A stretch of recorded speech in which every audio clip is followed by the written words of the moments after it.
Okay, guys, superhero time. We spend so much time with Spider-Man and Batman and an occasional Captain America thrown in to keep us interested. But did you know that we can create our own superheroes?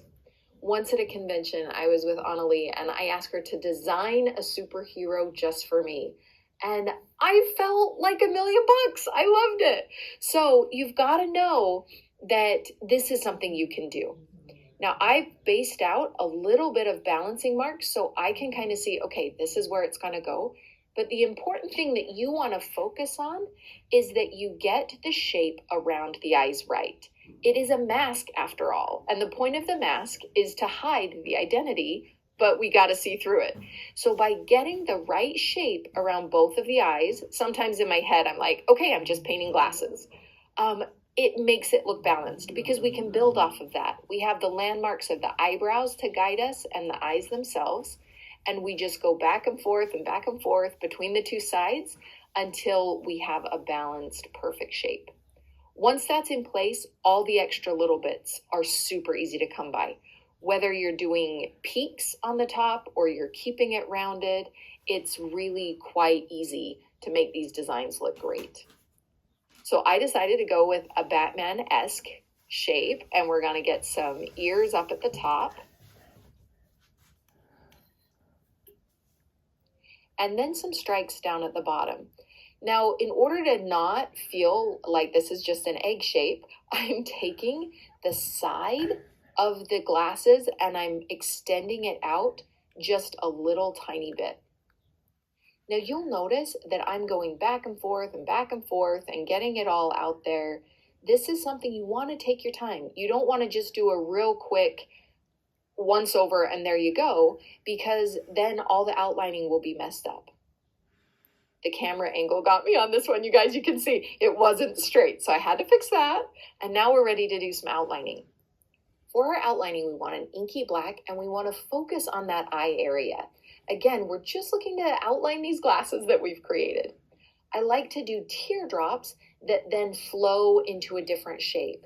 It makes it easier than trying to just draw around. I like to extend my lines a little bit further and then come down off of them. It adds depth and dimension because there is an angry man face under most of these superheroes. And so by doing this almost angry eyebrow line, it gives that same emotion to this superhero mask. The reason that there is anger in superheroes is because they are fighting against evil. And we want to make sure that we capture that in our design. Anytime we are working around the eyes, of course, we've got to be careful that the paint doesn't get too close or doesn't get in it, but we also want to make sure that it matches on both sides. Because we have a reference point of the eyes, we will very easily notice if they don't match.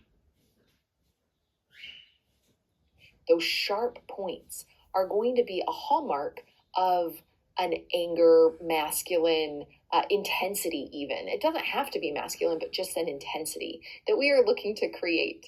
So the sharp point on the nose, the sharp point at the bottom of the cheeks, that's going to give us this amazing intensity.